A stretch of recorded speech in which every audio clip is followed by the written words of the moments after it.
और हमारे इन प्रयासों के पीछे 40 साल की साधना है।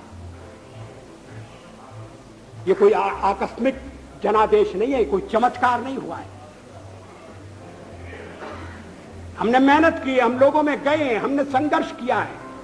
पार्टी 365 दिन चलने वाली पार्टी है। ये कोई चुनाव में कुकुर मुक्के की तरह से खड़ी होने वाली पार्टी नहीं है।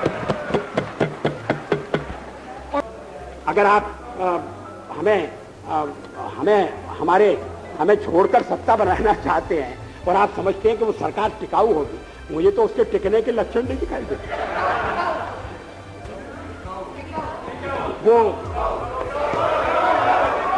पहले तो उसका जन्म लेना कठिन है, जन्म लेने के बाद जीवित रहना कठिन है।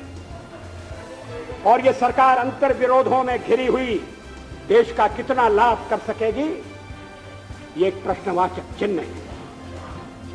हर बात के लिए आपको कांग्रेस के पास दौड़ना पड़ेगा। और जब आप उन पर निर्भर हो जाएंगे, अभी तो मैं नहीं जानता, पहले चर्चा हुई थी, कुछ शर्तें लगाई जा रही, फिर चर्चा हुई कि कोऑर्डिनेटिंग कमेटी बनाना पड़ेगी। फ्लोर पर भी हम लोग कोऑर्डिनेशन करते हैं, उसके बिना तो सदन नहीं चलता। आप सारा देश चलाना चाहते हैं, बड़ी अच्छी बात है। हमारी शुभकामनाएं आपके साथ हैं। हम अपने देश के फरवरी के महीने को मोहब्बत का महीना कहा जाता है। 11 फरवरी को लोग प्रॉमिस डे मनाते हैं, तो यूं वैलेंटाइन डे वीक को लवर्स ज्यादा सेलिब्रेट करते हैं। लेकिन हम ऐसे पॉलिटिकल प्रॉमिस के बारे में बताने जा रहे हैं जो इस देश के एक पूर्व प्रधानमंत्री ने किया था और उसको आज पीएम नरेंद्र मोदी साकार करने में जुटी हुई है। वे पूर्व पीएम थे अटल बिहारी वाजपेयी। दरअसल अटल बिहारी वाजपेयी का एक पुराना वीडियो सोशल मीडिया पर वायरल हो रहा है, जिसमें वे यूनिफॉर्म सिविल कोड, राम मंदिर और धारा 370 जैसे मुद्दों पर बोल रहे हैं। अटल बिहारी वाजपेयी के शासनकाल में सारे वादे तो पूरे नहीं हो पाए थे, लेकिन पीएम मोदी ने अपने कार्यकाल में कई वादों को साकार कर दिया है।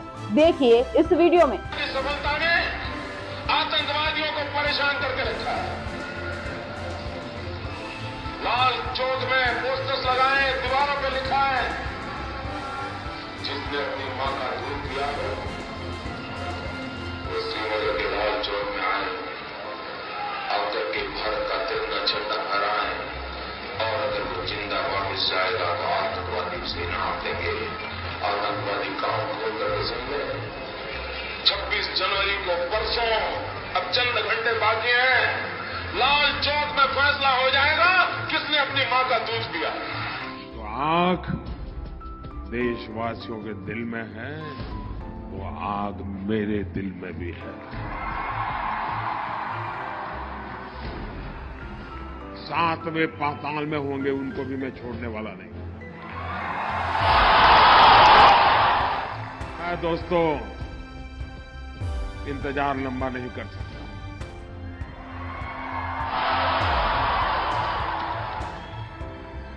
चुन चुन करके हिसाब लेना, ये मेरी फितरत है।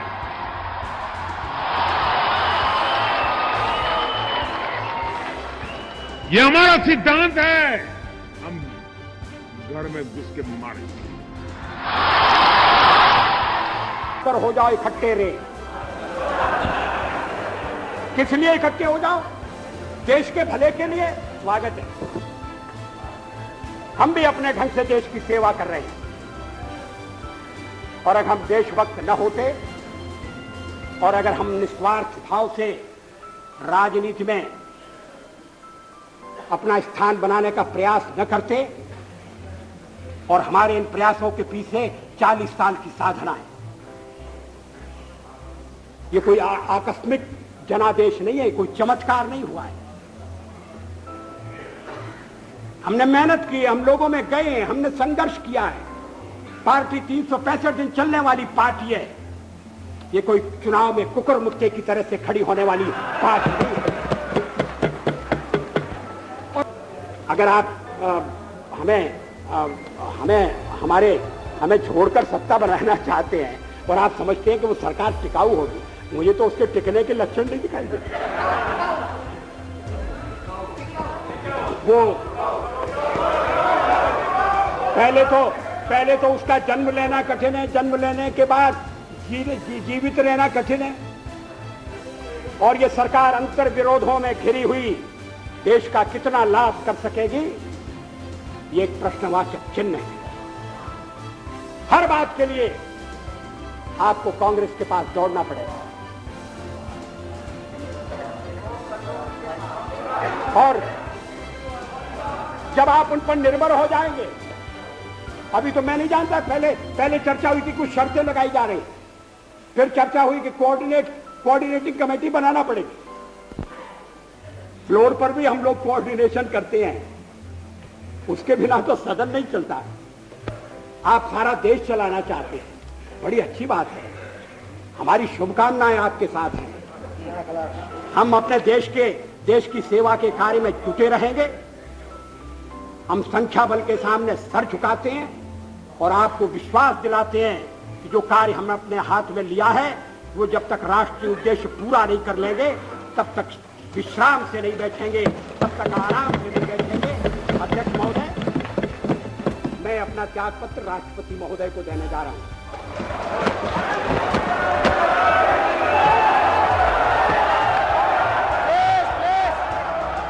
दरअसल ये वीडियो 27 साल पुराना है। 27 मई 1996 को अटल बिहारी वाजपेयी 13 दिन सरकार चलाने के बाद इस्तीफा देने से पहले संसद में जमकर गरजे थे।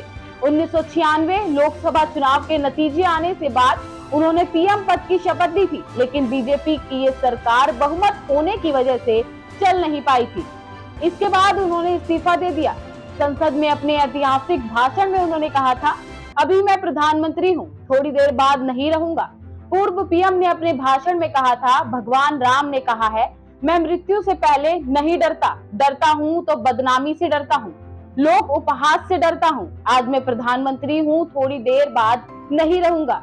मेरे ऊपर आरोपों की झड़ी लगाई जा रही है, लेकिन अपने अनेक महत्वपूर्ण मुद्दों को छोड़ दिया है।